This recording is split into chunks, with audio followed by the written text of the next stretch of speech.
My guest at this time is Peter Sepp. He is president of the National Taxpayers Union.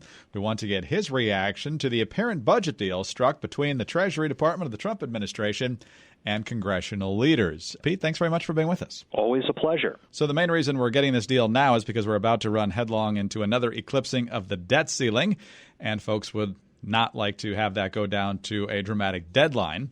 So Treasury Secretary Steve Mnuchin and his team have been negotiating with congressional leaders, primarily Democrats. And here's CNBC's Amal Mui with the details as we know them so far. Carl, I'm told that the White House and Democrats have reached a near final agreement to raise the debt ceiling and also lift the caps on federal spending. Under the terms of that deal, according to this source, the debt ceiling would be raised through July 31st, 2021. In addition, the caps on federal spending would be increased evenly for both defense and non-defense spending, but there would be no significant spending cuts as part of this. Instead, there are roughly $75 billion in spending offsets that critics are sure to call accounting gimmicks. Now, in addition, we are expecting this deal to permanently end the sequester, those mandatory spending cuts that have roiled Congress and forced this type of deadline negotiating. So, Pete, you heard the details there. It's pretty much an end to the sequester. We've got roughly $75 billion in offsets for roughly $350 billion in new spending. I don't know if your calculator's working, but mine is. That doesn't seem to even out very much, so it looks like the red ink's just going to keep getting deeper here. Yeah, it certainly doesn't work out, Greg, and it's actually worse than many of the stories are portraying. $320 or $350 billion, those are the two numbers we keep hearing of the spending increase over the next 2 years allowed by this budget deal. The thing is, there are ripple effects past 2 years. If you do a decade-long total, you're talking about something closer to $2 trillion of additional spending permitted by this deal. If you work it out over that long period of time, you're talking about a major increase in the national debt of way more than that over 10 years, if indeed the deal goes through, because again, the debt ceiling will be suspended until 2021, but many of the spending increases called for will be baked into future budgets going down the line, even if they try to reestablish the debt ceiling a couple of years from now. So this is a real problem for taxpayers, and unfortunately, it represents the final retreat from the Budget Control Act of 2011, which established that sequester process and was a tremendous success for taxpayers. Ever since that deal was made in 2011, members of Congress and presidents have been trying to figure out a way to undo it, and it looks like they have. Well, basically, if you go back to the Budget Control Act, this might be oversimplifying it, but Republicans didn't like the sequester on defense spending. Democrats didn't like the sequester on non-defense spending. And so the way around that was to basically agree to the others' wish list and increase everything, right? Yes, indeed. And of course, both Republican and Democratic lawmakers have said that the automatic sequestration process, where cuts get made essentially across the board, is mindless and irresponsible. Well, maybe it is, but what's more mindless and irresponsible has been the attitude of waiting until the last minute to cut deals like these that always seem to leave taxpayers on the short end of the stick. The Budget Control Act, according to our research, had, by the year 2017, saved an average of $7,400 per household in higher spending and the deficits that would be required to finance it. We have to remember, deficit spending is really just tax increases on a future type of taxpayer, unborn taxpayers or young taxpayers, even taxpayers who are currently filing their taxes would down the line face higher taxes to service all of these debts. That's how it works. And now, with the third, actually fourth iteration, undoing or tampering with the 2011 Budget Control Act, we're just going to see another spiral into deficit spending and high debt.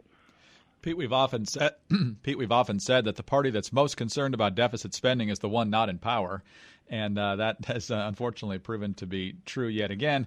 The president has not made deficit reduction a huge priority. You can tell that by looking at the numbers, but he did talk about it quite a bit in the campaign trail back in 2016.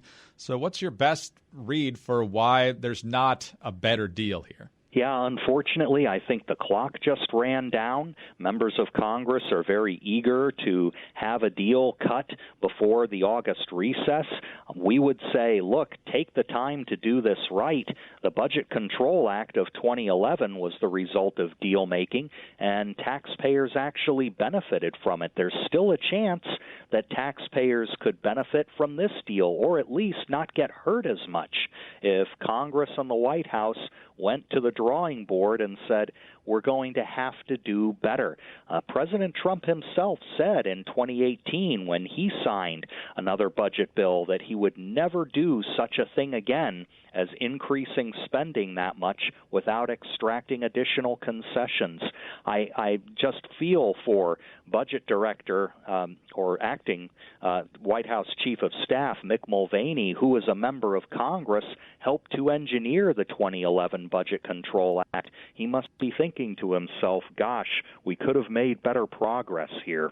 You heard the report there from Amal Mui of CNBC, where she said a lot of critics will consider $75 billion in offsets to be essentially accounting gimmicks. Explain what that means. And so I guess that means we're not going to see actual cuts. We're just going to see a little bit of a shell game. What does that actually mean?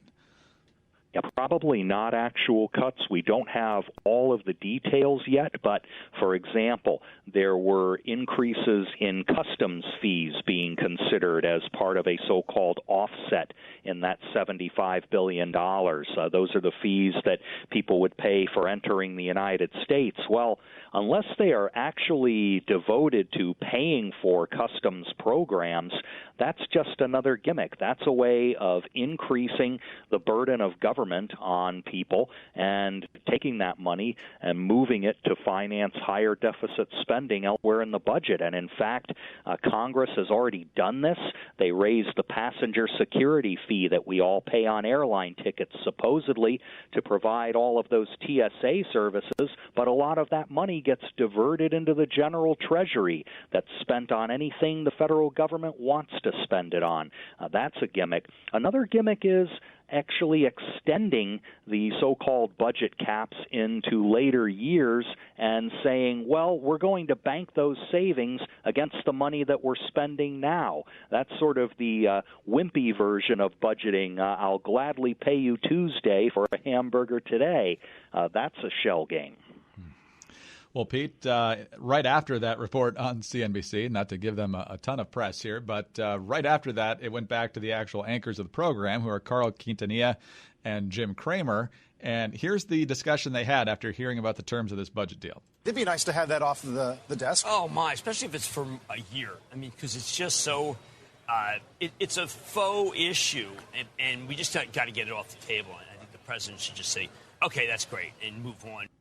Pete, that sounds like something we've heard before. Well, yes, and my organization is all about making incremental legislative progress. We don't need to have the moon and the stars in a piece of legislation, balancing the budget by a given timetable, amending the Constitution with a balanced budget, tax limitation amendment. All great ideas, maybe not practical right now, but we really could do better than the budget deal that's apparently being reached now. Getting it off the table is an important thing for fiscal stability, but so is making a responsible deal that actually adds up. When people discover what's in this thing, we won't know the full details yet, but it looks like once they do discover it, they'll regret the fact that they wanted this thing over and done with quickly. Pete, we'll be watching, and I know you'll be watching far more closely. Thanks so much for being with us.